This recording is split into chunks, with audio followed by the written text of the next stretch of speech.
할렐루야, 반갑습니다. 우리 서로 인사하실까요? 제 이름으로 환영하고 축복합니다. 그런 말이 있습니다. 사람이 먹을 음식이 없이는 40일을 견딜 수가 있고, 마실 물이 없으면 3일을 살고, 공기가 없으면 8분을 사는데 소망이 없이는 1초도 살 수가 없다. 그런 이야기가 있어요. 그만큼 소망이 중요한 것을 비유로 이야기한 거라고 생각합니다. 실제로 우리 마음속에 소망이 사라지고 절망이 가득 찰 때는 잠을 잘 수가 없죠. 그리고 하루도 평안하지가 못하기 때문에 온 세상이 깜깜하게만 보이고, 이 절망의 어두운 동굴에서 언제 헤어날까? 그래서 참 어둡게 살게 되는 것이죠. 이 아침에 사랑하는 성도 여러분, 우리가 생각해야 될 것은 우리 그리스도를 믿는 하나님의 자녀들은 동굴을 통과하는 것이 아니라 터널을 통과하는 줄 믿으시기를 바랍니다. 동굴은 꽉 막혀 있는 거잖아요. 근데 터널은 통과하는 거예요. 왜요? 하나님이 살아계시기 때문에. 하나님이 저와 여러분의 하나님이시고, 그리고 우리의 생명이시고, 또 소망을 주시는 분이시고, 비록 앞뒤가 깜깜하게 보인다 할지라도 그 광야를 통과하게 하시는 분이 하나님이시기 때문에 우리는 동굴 속을 걸어가는 것이 아니라 비록 어려운 일이 있다 할지라도 터널을 통과하고 있기 때문에 터널은 반드시 밝은 출구가 있는 것이죠. 그건 지금 굉장히 좋은, 그리고 격려가 되는 그런 말씀입니다. 오늘 본문에 보면 이스라엘 백성들이 하나님 앞에 정말 큰 실수했죠.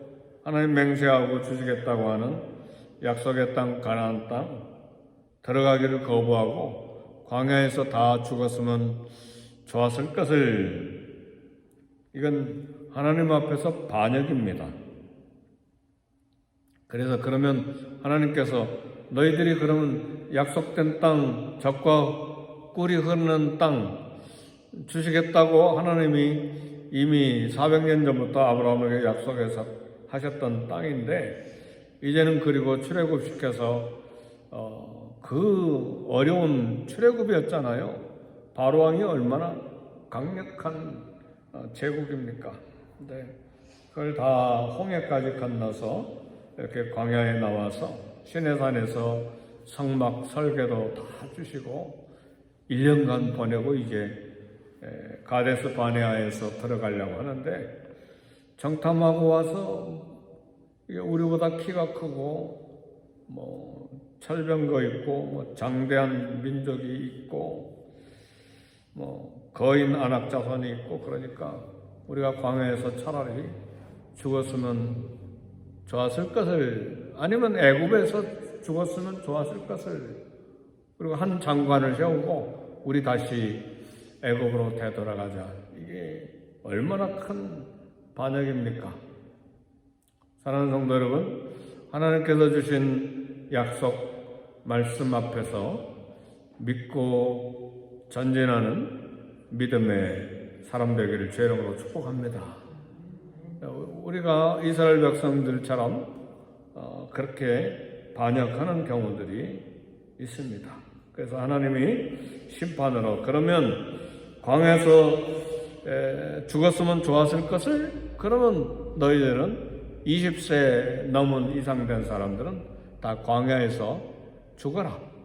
그래서 가데스 바네아에서 다시 광야로 돌이키게 하셔서 서서히 이렇게 죽게 했습니다. 그리고 다 죽었죠. 그리고 잘못 정탐 보고한 10명은 그 자리에서 즉사하고, 어제 말씀 보니까 그렇게 됐어요.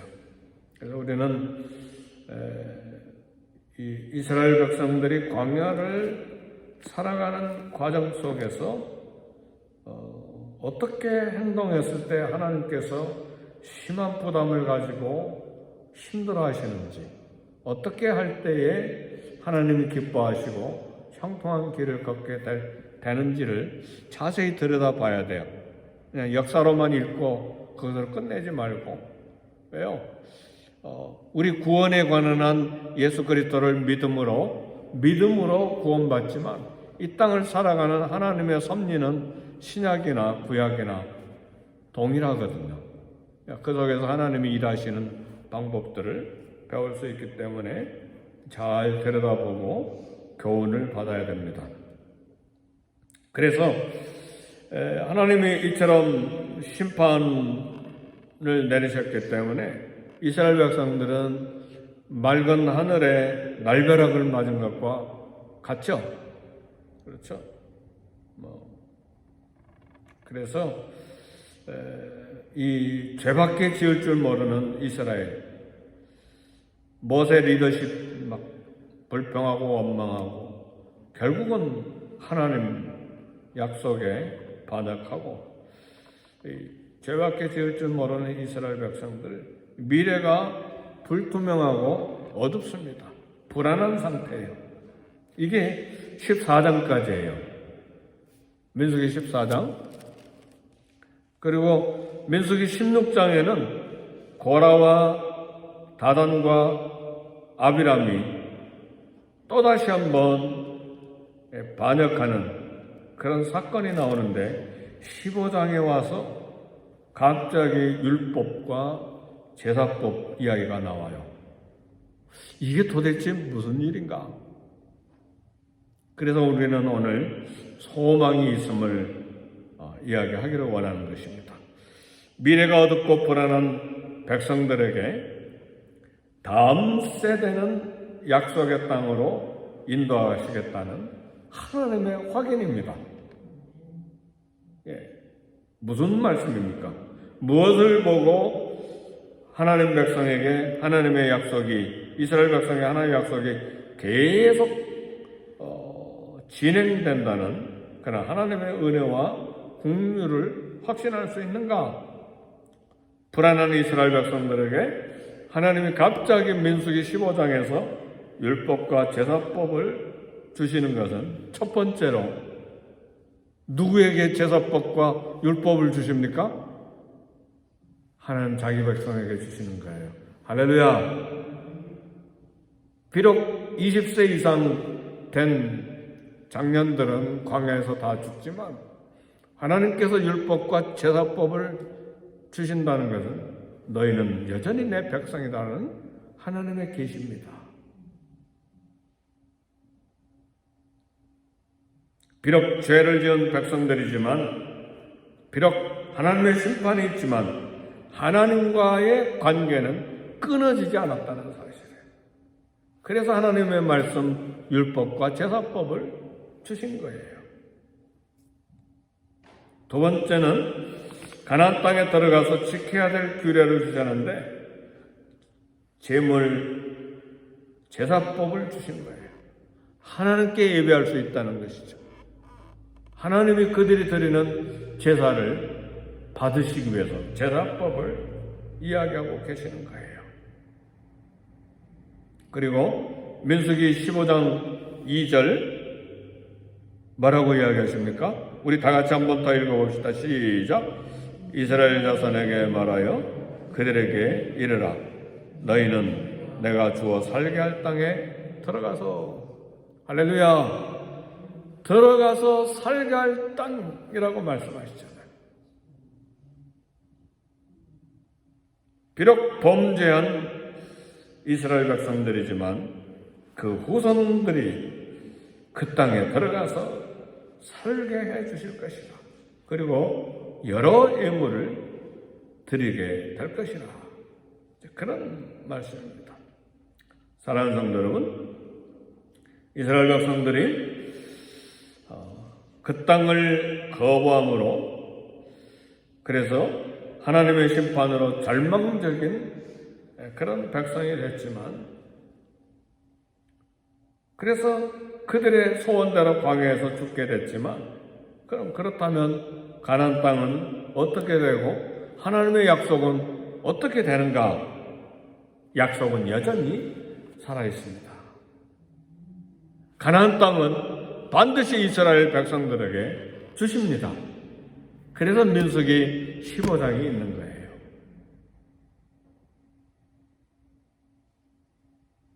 다음 세대가 가나안 땅에 들어가서 약속 땅을 얻게 되고, 이스라엘은 여전히 하나님의 백성이고, 그리고 하나님의 마음은 이스라엘에게 떠나지 아니하고 계속 함께 계신다는 말씀이에요. 이것이 민수기 15장 전체가 우리에게 보여주는 놀라운 교훈입니다. 그 증거로 가나안 땅에 들어가서 제사를 드리게 될 때에 곡식 제물과 포도주도 제사에 드려라. 사랑하는 성도 여러분, 광야에서는 곡식이 있습니까? 만나밖에 없잖아요. 광야에서는 포도가 없잖아요. 어제 새벽기도 설교 동영상에 그림 하나 올려놨는데, 이스라엘의 광야 보셨잖아요. 그러니까 미디안 광야 40년 걸었던 땅이 막 곡식, 포도 가꿀 수 없는 그런 사막의 땅이에요. 그런데 곡식 제물과 포도주를 제사에 드릴 수 있다는 말은 가나안 땅에 들어가서 곡식과 포도주를 생산하게 된다는 말이에요.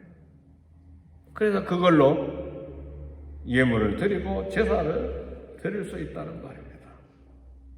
따라서 하나님은 이스라엘의 후손들이 약속의 땅을 차지할 것을 하나님은 아시고, 그리고 이 말씀을 주신 거예요. 사랑하는 성도 여러분, 하나님 안에서는 늘 소망이 있습니다. 오늘이 절망적인 상황 같습니까? 아니요. 하나님은 우리에게 소망을 주시는 분이에요. 그리고 미래를 계획하고 계시는 분이세요. 그래서 당장 오늘 마음이 힘들어도 소망을 가져야 돼요. 당장 오늘 아무것도 안 보이는 절벽이 있어도 하나님 그 절벽을 뚫고 가시는 분이세요. 바위가 막고 있습니까? 하나님 그 바위를 넘어서게 하시는 분이세요. 그래서 그리스도 안에서는 절망이 없습니다. 왜요? 하나님이 계시기 때문에. 한숨 푹푹 쉬었습니까? 혹시 어젯밤에? 그럴 때가 있죠. 약하니까, 믿음도 약하고 앞이 안 보이고. 그러나 그리스도 안에서는 소망이 있는 거예요. 왜요? 하나님이 살아계시니까요.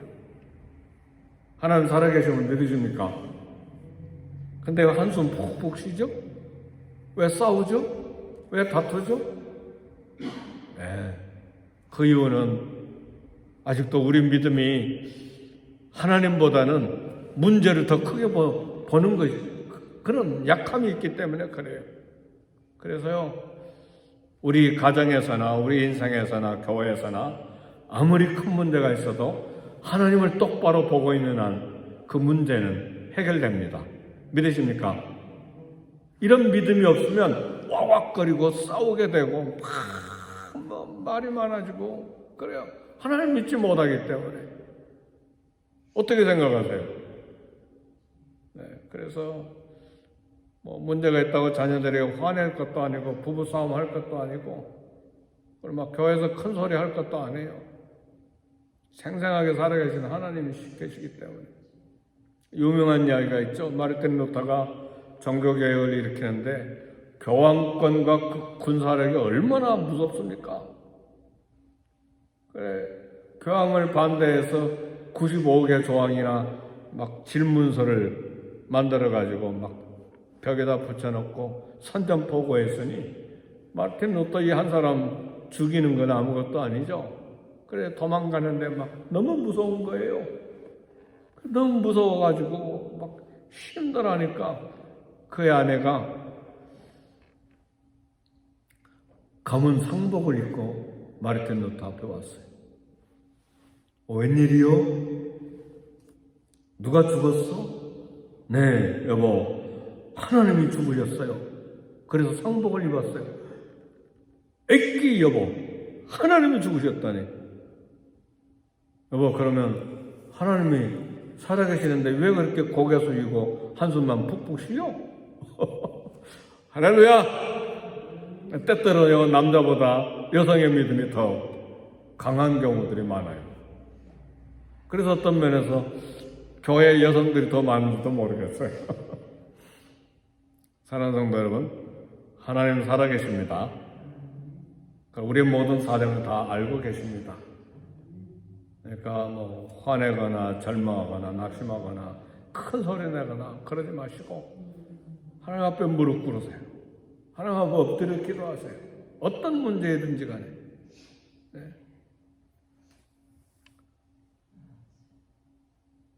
곡식과 제물과 포도주를 제사에 반드시 드려라. 모든 소와 양과 염소 제사를 드릴 때 곡식 그리고 포도주. 곡식 제물은 소재죠. 포도주 제물은 전제인데 이것을 드려라. 가나안 땅에 들어가야 이런 곡식 제물 포도주 제사를 드릴 수 있는데 이걸 드려라 그 말은 약속 땅을 반드시 차지할 것이라고 하는 말씀을 확신시켜 주는 것입니다. 그래서 우리의 믿음은 날마다 자라가야 돼요. 40년, 50년 믿었다고 내 믿음이 그대로 있는 게 아니에요. 늘 출렁거리잖아요. 어펜다운이 심해요. 평안하고 문제가 없을 때는 내 믿음이 하늘처럼 막 높고 깊은 것 같은데 문제가 생기면 막 사정없이 흔들리는 게 우리 인간의 믿음이잖아요. 그래서 하나님을 바라봐요. 주님을 늘 바라봐요. 어떤 주님? 살아계신 주님. 어떤 주님? 나의 주님. 나의 목자, 나의 하나님을 바라보는 믿음이 필요해요. 그래야 똑바로 걸어갈 수가 있어요.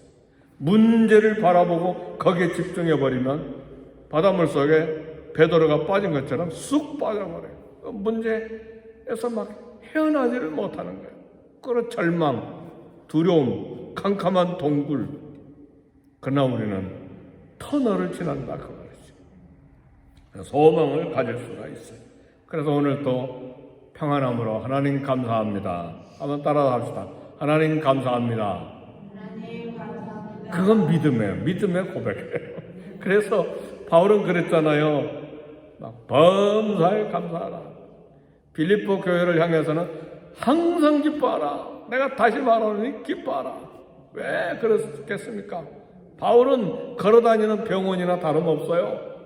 얼마나 몸이 아픈지 뭐 돌로 맞고 태장으로 맞고 엄청나게 얻어맞아가지고 몸이 성한 데가 없고 뭐 쩔뚝거리면서 다니는 사람인데 범사에 감사해라. 항상 기뻐해라. 쉬지 말고 기도해라. 근데 어제 사도행전 읽기를 다 마쳤는데 묵상을 하나 했어요. 왜냐하면 사도 바울이 예루살렘에 가서 결국 붙잡혀 가서 한 60마일 정도 떨어진 가이사라 해변 도시에 거기 천부장도 있고 또 이제 총독도 있고 그래서 거기 이제 감옥에 미결수죠 있었는데 2년이나 가이사라의 감옥에 2년이나 있는 거예요. 이 복음을 전하러 막 끊임없이 돌아다니는 바울이 감옥에 2년이나 있는 거예요. 그리고 이제 로마로 가서 2년 있다가 거기서는 이제 감옥 서신을 옥중 서신을 4권을 쓰는데 가이사라에서는 옥중 서신 쓴 것도 아니고 그저 감옥에 2년을 있었던 거예요. 뭘까? 어떻게 생각하세요? 시간 손해, 복음 전하지 못한 낙심 절망, 그것인가? 묵상했어요, 한참. 그런데 어떤 생각이 들었냐면 엄청나게 3차, 1차, 2차, 3차 전도 여행하는 동안에 돌로 맞고 태장으로 맞고 뭐 가는 데마다 배고프고 막 추위, 더위에 막 질병이 있고 엄청나게 힘들었는데 건강을 회복할 휴식 시간을 하나님이 주셨구나. 아멘, 할렐루야. 그래서 앞이 캄캄하고 아무것도 할 일이 없을 땐 그것도 감사한 거예요. 분명히 뼈가 어그러진 것들이 다시 정상으로 접골되는, 뼈도 붙여지고 회복되는, 그리고 모든 만신장애가 되는 것이 2년 동안 그냥 감옥에서 또 밥을 주니까 쉬고 묵상하고 찬송하고 말씀 연구하고. 할렐루야. 하나님이 주시는 환경은요 아무것도 버릴 것이 없어요. 다 유익해요. 그래서 범사에 감사하라고 하신 거예요. 오늘 또 화내지 마세요.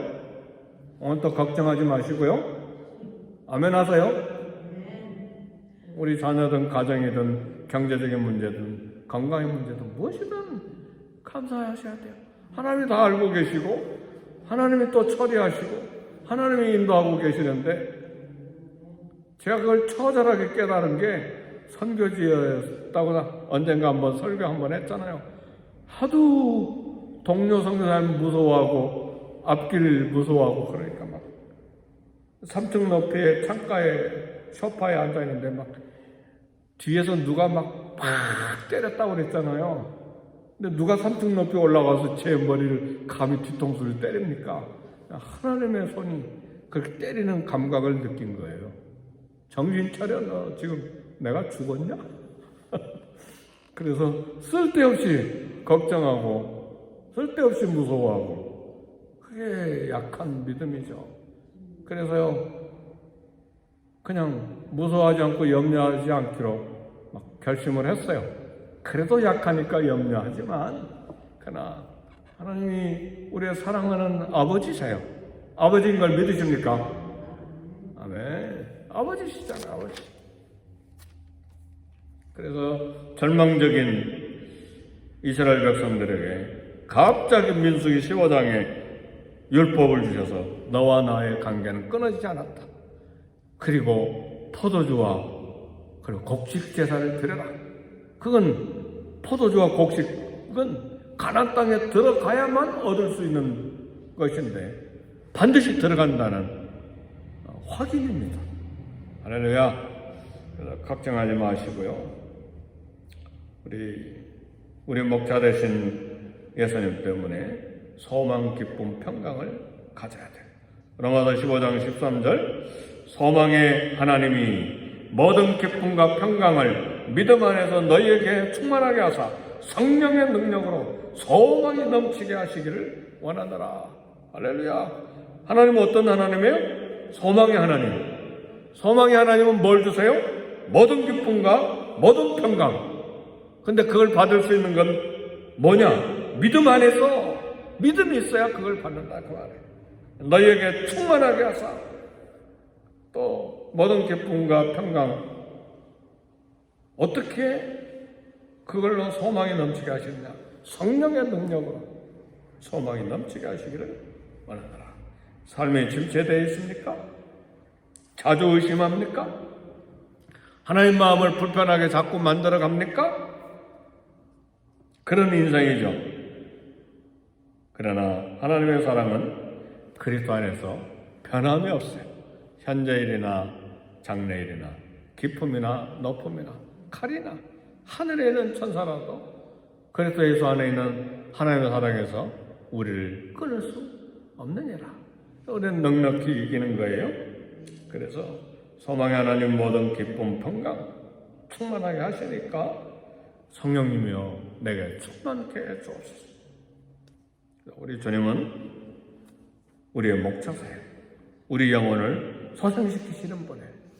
마음 소생해야 되고 우리 영혼이 소생돼야 되고 믿음이 소생돼야 되는데 시편 23편에서 뭐라고 이야기합니까? 주께서 우리를 소생케 하시는 분이라, 내 영혼을 소생시키시는 분이라고 했잖아요. 주의 이름을 인하여 내 영혼을 소생시키신다. 하나님의 명예를 위해서 우리를 소생시키시는 하나님이십니다. 그래서 오늘도 기쁨과 평강, 소망을 구하시고 담대하게 하루를 살아가는 저와 여러분 되시기를 주의 이름으로 축복합니다. 아멘. 그 믿음이 있을 때 가정도 살리고 교회도 살리고 믿음의 사역자로 일할 수 있는 것입니다. 함께 기도하십시다.